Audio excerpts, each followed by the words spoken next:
Oi pessoal, hoje nós vamos mostrar para vocês a diferença entre lucro e o saldo de caixa. São dois termos que muita gente utiliza considerando ser a mesma coisa. Então quando chega no final do mês, olhou para o caixa, tem ali 10 mil reais, a pessoa fala às vezes, esse mês meu lucro foi de 10 mil reais. E o que eu quero mostrar para vocês aqui é exatamente a diferença entre esses termos e como que a gente utiliza eles dentro da empresa e como calcular cada um. Bom, então primeiro, o que é lucro?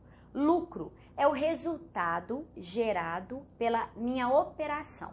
Quando eu falo minha operação, é o meu negócio, pelo qual a minha empresa existe. Então, eu tenho uma empresa que vende material de construção.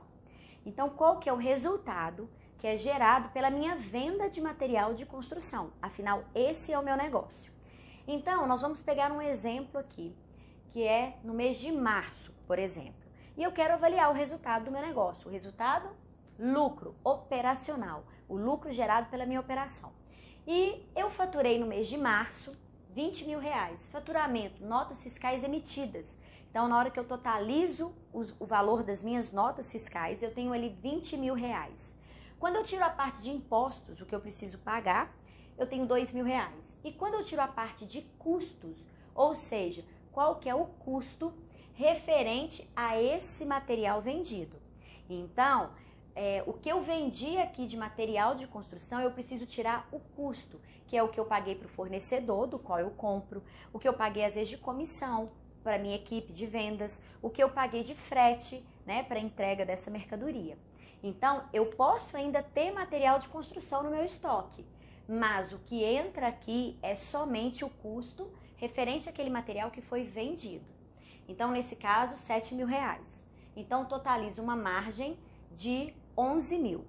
E aí eu tenho as minhas despesas, né? Então a minha despesa da minha loja, pagamento aqui de funcionário, né? O salário fixo de funcionário, parte de aluguel, telefone, luz, eu tenho 4 mil reais.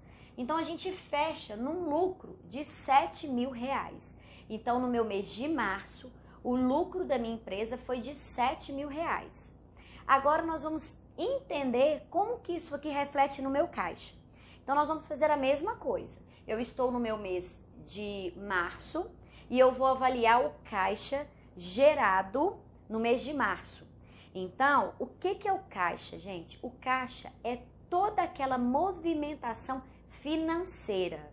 Então, entrada e saída de dinheiro, né? Olha já uma pequena diferença que a gente tem. Pequena não, gigantesca.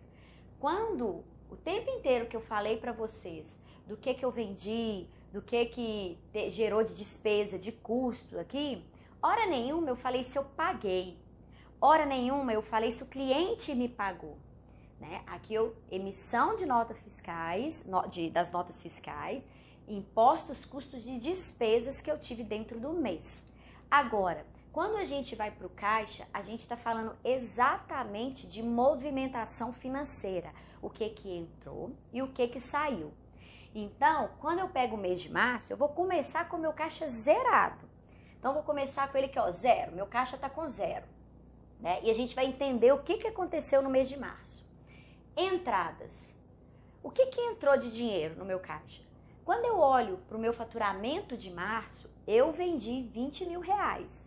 Mas desses 20 mil reais, 5 mil reais eu vendi em dinheiro. A pessoa me pagou imediatamente. Então, se eu vendi em dinheiro, esses 5 mil reais, eles vão entrar no meu caixa no mês de março. Os outros 15 mil, eu vendi no cartão de crédito, 30/60. Então, esse dinheiro entra no meu caixa no mês de março? Ele está disponível para eu utilizar? Não, não está. Mas, no meu mês de março, pode entrar dinheiro referente a vendas que eu realizei nos meses anteriores. E a pessoa pagou parcelado e uma dessas parcelas cai no mês de março. Então, vamos supor aqui que em fevereiro eu tive uma venda de 10 mil reais, no qual a pessoa pagou de 4 vezes. Então, se eu vendi lá no dia 15 de fevereiro, a pessoa pagou de 4 vezes. A primeira parcela venceu no dia 15 de março. Então, esse valor de R$ 2.500, né, que é uma parcela desses 10 mil, ela também entrou aqui no meu mês de março. Então eu tive uma entrada de R$ 7.500, que foram 5.000 referente a uma venda que eu realizei em março, mas eu tive 2.500 de uma venda que eu realizei em fevereiro, mas ela entrou no meu caixa nesse mês. E aí o que acontece? Eu tenho uma série de coisas agora para pagar. Vamos supor que de entrada nós tivemos só isso, então totalizou R$ 7.500. E tive uma série de informações aqui. O que acontece? De impostos, não necessariamente eu vou pagar os impostos, os R$ 2.000 do mês de março. E se o mês de março fechou para cálculo do imposto depois? Né? Que dia que vence esse imposto meu? Então, o que acontece, gente, aqui a gente está falando ocorrência, fato.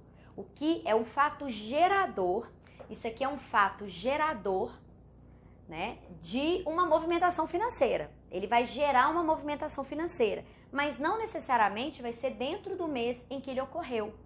Então, esse fato gerador meu aqui, ele acontece, o fato aconteceu no mês de março, mas a movimentação, o impacto financeiro, ele pode acontecer em outros meses.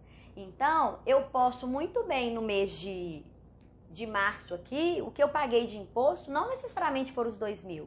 Vamos supor que o imposto vence no mês seguinte e o que eu vou pagar aqui pode ter sido referente ao imposto gerado em fevereiro, por exemplo, e aqui eu paguei foi R$ 1.500 de imposto. O meu fornecedor, olha só, aqui é o custo dessas mercadorias que eu vendi. Agora, essas mercadorias que eu vendi aqui, eu posso ter comprado elas lá no mês de janeiro. E eu tava com essas mercadorias tudo parada lá. Tava tudo agarrado no meu estoque. E eu já tinha pago o meu fornecedor. Então eu não tava devendo nada ao fornecedor. Então pode acontecer eu não ter nada para pagar o meu fornecedor aqui. Né? Aí eu tenho pessoal, minha folha de pagamento. Então vamos supor que a minha folha de pagamento aqui seja R$ 2.000, né? E eu tenho as minhas despesas da loja. Aqui, acontece a mesma coisa. Aqui são as despesas que eu gerei. Mas vamos supor que teve despesa que eu esqueci de pagar. Né? Então vamos supor, ficou uma conta de internet, ficou alguma coisa lá que eu esqueci de pagar. E na verdade, o que saiu do meu caixa aqui foi R$ 1.000. Né? Então entrou no meu caixa. Entraram R$ 7.500 e saíram, ó, 4.500. Então, o meu caixa final, né? Então, 7.500 menos 4.500, o meu caixa finalizou com R$ 3.000. Então, lucro operacional é o valor, né, o resultado gerado pela minha operação, independente se eu tive movimentação financeira ou não no período avaliado. E o caixa é exatamente a movimentação financeira. Eu estou falando de entrada e saída de recurso, entrada e saída de dinheiro em um determinado período. Então, no mesmo período que foi o mês de março, eu tive um lucro de R$ 7.000, a minha operação gerou R$ 7.000 de lucro, mas o meu caixa finalizou R$ 3.000, ok? Então, essa daqui é uma explicação para vocês. Ao longo da semana, eu vou trazer mais exemplos para clarear cada vez mais essa diferença entre lucro e saldo de caixa para vocês. Obrigada e nos acompanhe.